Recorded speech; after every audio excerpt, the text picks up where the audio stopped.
જ્યાં કાઉન્ટિંગ થઈ રહ્યું છે ત્યાંથી અમારા સહયોગી મહેન્દ્ર પણ આપણી સાથે જોડાઈ ગયા છે અને તેમની પાસેથી લાઈવ અપડેટ મેળવીએ કે કોના સમર્થકો ત્યાં કેટલા પહોંચ્યા છે। મતગણતરી શરૂ થઈ છે પોસ્ટલ બેલેટની। મહેન્દ્ર, હવે મતગણતરી શરૂ થઈ છે ટૂંક જ સમયમાં। જી સંધ્યા, આપને બતાવ્યું કે જે રીતે બનાસકાંઠા જિલ્લાની 7 વાવ વિધાનસભા બેઠકની જે પેટા ચૂંટણી યોજાય છે જેનું મતદાન 70.75% યોજાયું, 55% યોજાયું હતું। ચોક્કસપણે આજે જ્યારે 8 કલાકના ટકોરે જે છે મતગણતરી શરૂ કરવામાં આવી છે અને સૌ પ્રથમ જે બેલેટ પેપરથી જે મતદાન થયું હતું તેની ગણતરી હાથ ધરવામાં આવી છે અને 8:30 કલાકે જે ઈવીએમ મશીનથી થવાની છે। ચોક્કસપણે બતાવીશ કે આ જે મતગણતરી કેન્દ્ર છે, મતગણતરી કેન્દ્ર ઉપર છે પોલીસો પણ ચુસ્ત બંદોબસ્ત કોટામાં લગભગ 400 જેટલા સુરક્ષા કર્મીઓ અહીંયા તૈનાત કરવામાં આવે છે। કોઈપણ જાતનો અનિચ્છનીય બનાવ ન બને તેની સંપૂર્ણ તકેદારી પોલીસ દ્વારા સુરક્ષા કર્મીઓ દ્વારા રાખવામાં આવી છે અને અહીંયા જે છે આ વાવ બેઠક ઉપર ત્રિપાંખીયો જંગ કહી શકાય તે રીતે ભાજપ, કોંગ્રેસ અને અપક્ષ વચ્ચેનો આ જંગ છે અને તેમાં કોણ બાજી મારશે તે એક જોવા માટેની તાવેદારી જે સમર્થકો છે હવે ધીરે ધીરે જે રીતે ગણતરી શરૂ થઈ છે, બેલેટ પેપરની શરૂ થઈ છે અને ઈવીએમથી લગભગ 8.5 કલાક પછી જે ગણતરી શરૂ થશે અને એ પ્રમાણે હવે જે સમર્થકો છે ધીરે ધીરે સ્થળ ઉપર પહોંચી રહ્યા છે અને ખાસ કરી ચોક્કસપણે વાત કરીશ કે આ જે છે જ્ઞાનીબેન છે પોતાનો ગઢ જે માને છે, ગઢને ટકાવી રાખવાના પ્રયાસો કરે છે। જ્યારે માવજીભાઈ છે, માવજીભાઈ પણ તેટલી જ દાવેદારી કરી રહ્યા છે। જે રીતે અંબાજી ખાતે જે એક ચૌધરી સમાજની એક જે બેઠક મળી હતી તેના અંદર પણ પોતે જે છે ચૌધરી સમાજના જે લોકોને એક થવાની વાત કરી હતી તેને લઈને પણ ક્યાંક ને ક્યાંક ભારે અસર પડે તેવું એક વસ્તુ જોવા મળી રહી છે અને હાલ તબક્કે જે મતગણતરી શરૂ થઈ છે અને જે છે લગભગ 200 ઉપરાંત જે કર્મચારીઓ છે એ મતગણતરીની કામમાં લાગેલા છે। સંધ્યા, જી બિલકુલ, તો અત્યારે સૌની નજર વાવ વિધાનસભાની પેટા ચૂંટણી પર છે અને તેના પરિણામો પર રહેશે અને માટે જ લોકો પણ જોઈ રહ્યા છે ન્યૂઝ 18 ગુજરાતી, કારણ કે દર્શકોને વિશ્વાસ છે ન્યૂઝ 18 ગુજરાતી પર। પરંતુ ફક્ત અમે વાવ વિધાનસભાની પેટા ચૂંટણીના પરિણામ નથી બતાવવાના, સાથે ઝારખંડ અને મહારાષ્ટ્રમાં પણ શું પરિસ્થિતિ રહેવાની છે તે પણ જણાવીશું। મહારાષ્ટ્ર, ઝારખંડમાં સત્તાનો સંગ્રામ, મહારાષ્ટ્રની 288 વિધાનસભા બેઠકોની મતગણતરી અહીંયા પણ શરૂ થઈ ગઈ છે। મહારાષ્ટ્રમાં કોની સરકાર બનશે, મહાયુતિ કે પછી આઘાડીની સરકાર બનશે? સવાલ એ છે કારણ કે બીજેપી અને કોંગ્રેસ ગઠબંધન સાથે તેઓ ચૂંટણી લડ્યા છે અને ત્યારે જોવાનું રહેશે કે મહારાષ્ટ્રમાં કિંગ મેકર કોણ સાબિત થાય છે। રૂઝાનમાં અલગ અલગ બાબતો સામે આવી હતી। રૂઝાનમાં 11માંથી 6માં બીજેપી જે એક્ઝિટ પોલ થયા એ એક્ઝિટ પોલમાં બીજેપી એટલે 11માંથી 6માં બીજેપીની સરકાર બની રહી છે તેવું કહેવામાં આવ્યું હતું। જોવાનું રહેશે કે આજે ખરેખર જે જનતાએ શું ફેસલો આપ્યો છે, કારણ કે 4100થી વધુ ઉમેદવારોના ભાવિનો ફેસલો આજે થવાનો છે। મહારાષ્ટ્ર અને ઝારખંડમાં પણ સત્તાનો આ સંગ્રામ।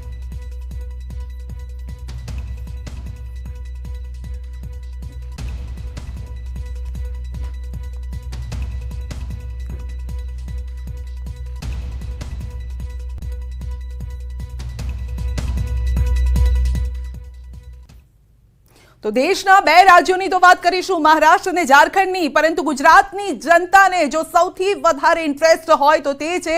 વાવ વિધાનસભા પેટા ચૂંટણીના પરિણામો કયા પ્રકારના રહેવાના છે। તો આ અંગે જ પ્રશાંતભાઈ આપણી સાથે જોડાઈ ગયા છે, રાજકીય વિશેષજ્ઞ, અને સતત જ્યારે પણ ચૂંટણી હોય છે ત્યારે સચોટ એક એમનો જે પક્ષ રાખતા હોય છે અને લગભગ જે એમના પક્ષ અત્યાર સુધી અમે જે જોયા છે નિયર બાય, એટલે પરિણામોમાં પણ નિયર બાય રહેતા આવ્યા છે, એ પ્રકારના પક્ષ તેમનો હોય છે, કારણ કે એમનું જે સ્ટડી હોય છે એ પણ એટલું જ બારીકાઈથી રહેતું હોય છે। પ્રશાંતભાઈ, વાવમાં કોનો વટ પડવાનો છે, શું લાગે છે, આ ખેતર કોણ લણશે? વાવની ચૂંટણી જાહેર થઈ, આમ તો પહેલેથી બનાસકાંઠા આખો જિલ્લો પાલનપુર શહેરને બાદ કરતા ત્યાં ઠાકોર વર્સિસ અન્ય અથવા ચૌધરી વર્સિસ અન્યની લડાઈ રહેલી છે, એટલે અન્ય જેવો એ ફાઈ જતો હોય છે। આ વખતે આ ચૂંટણીમાં બંને બાજુ તમે જુઓ તો એવો ત્રિકોણીય અલગ જંગ, ત્રિકોણીયના આમ વ્યક્તિગત તો ખરો જ કે એક બાજુ ગુલાબસિંહ નહીં પણ ગેનીબેન લડે છે, બીજી બાજુ સ્વરૂપજી નહીં પણ શંકર ચૌધરી લડે છે અને ત્રીજી બાજુ માવજીભાઈ લડે છે। હવે માવજીભાઈ ચૌધરી સમાજના ટેકાથી ઊભા થયા, ટિકિટ કપાઈ એટલે અપક્ષમાં ઊભા થયા અને ચૌધરી સમાજને એમણે આહવાન કર્યું કે આપણું અપમાન થયું છે। એ જ રીતે કોંગ્રેસમાં ગેનીબેનનું વ્યક્તિત્વ બરાબર ચોક્કસ, પણ સામે ઠાકરસિંહ રબારીની ટિકિટ કપાઈ એટલે એમના રબારી સમાજે પણ ક્યાંક નારાજગી બતાવી અને મને ત્યાંના રબારી સમાજે એવું કીધું ભાઈ અમે પણ ક્યાંક નારાજ થઈ અને થોડા ઘણા ભાજપ તરફ વળ્યા, આવું એમણે મને રબારી સમાજવાળાએ વાત કરી। તો આ આ સ્વરૂપજી ઠાકોર એક માત્ર પર્સનલ વ્યક્તિત્વ જેમ એમણે વાત કરી મારો ભોળો ચહેરો હમણાં એમણે ઉલ્લેખ ના કર્યો કહેવાય છે ને ઠાકોર તો દિલના ભોળા દિલના સોંગ પણ ભોળા. બનેલા હા છે બિલકુલ એટલે એ એમના પર્સનલ વ્યક્તિત્વના આધારે અને ભાજપનું આખું ભાજપ એમની પાછળ જે લાગી ગયું એ પછી મંત્રીમંડળ ખુદ મુખ્યમંત્રી ખુદ ગૃહમંત્રી બધું જ ચાલ્યું અને જે રીતે મતદાન થયું છે મને એવું લાગે છે કે માવજીભાઈ જે વોટ લઈ જાય છે એ કોના કાપે છે એના આધાર ઉપર આ પરિણામ નક્કી થાય છે જો અપક્ષ તરીકે હજી પણ એવું માનું છું કે વાવમાં અપક્ષ તરીકે જીતવું અઘરું છે એ એટલું ઇઝીલી કારણ કે ખાલી ચૌધરી સમાજ તમે સમજો બીજા કોઈ સમાજને એમને સમર્થન મળ્યું છે નથી મળ્યું અને જ્યારે પેટા ચૂંટણી હોય ને ત્યારે લગભગ સામાજિક રીતે પણ લોકો ભેગા થઈ અને એવું કહેતા હોય કે કોઈ એક પાર્ટી બાજુ જવું કારણ કે અપક્ષ આમે જે હું વિકાસની વાતો સાંભળતો હતો આજે વાત કરી સ્વરૂપજીએ કે અમે જીઆઈડીસી લાવીશું આરોગ્યની ચિંતા કરશું અરે ભાઈ 10 વર્ષથી ઉપર અને નીચે પાણી પહોંચાડશું સરકાર બધે તમારી છે ખાલી ધારાસભ્ય તમારા નહોતા 7 વર્ષથી 5 વર્ષ ગેનીબેન પણ આ 2 વર્ષ તો તમે અત્યારથી ઉપર ને નીચેની સરકાર તમારી હતી અને હવે તમે આ વાત કરો છો કે અમે પાણી આપીશું આરોગ્ય આપીશું કારણ કે પ્રચારમાં પણ આપણે જોયું છે પ્રશાંતભાઈ કે વિકાસનો મુદ્દો આગળ રહ્યો છે તો સવાલ એ છે કે સરકાર એમની છે તો વિકાસ તો ગમે ત્યાં કરી શકે છે જનતા છે ને એટલે કુંવરજી બાવળિયા જ્યારે કોંગ્રેસમાં હતા ત્યારે એવું કહેતા કે ભાઈ હું સત્તામાં નથી એટલે વિકાસના કામ થતા નથી તો અહીં તો સરકાર અને 156 ધારાસભ્યો 30 વર્ષની સરકાર હતી પણ તેમ છતાં વાવ યસ વિકાસથી વંચિત રહેલો એક તાલુકો ચોક્કસ છે બનાસકાંઠામાં આવતા તમામ તાલુકામાં વાવ ધાનેરા આ બધા જે બોર્ડરના ગામ છે એ બધાને આમ બી તકલીફ પડે છે અને ગેનીબેનને આપણે આજ સુધી વિધાનસભામાં જે સાંભળ્યા છે એમના મેક્સિમમ અવાજ શું હતા અમારે ત્યાં પીવાના પાણીની સમસ્યા અમારે ત્યાં સિંચાઈના પાણીની સમસ્યા બહેનો દીકરીઓને એસટી બસ નથી ચાલતી ત્યાં તાલુકો છે તેમ છતાં સારી શિક્ષણની વ્યવસ્થા નથી એન્જિનિયરિંગ કોલેજમાં એક જ એન્જિનિયરિંગ કોલેજ છે બીજી કોઈ કોલેજો મેડિકલ તો છે જ નહીં બનાસકાંઠાની આજુબાજુ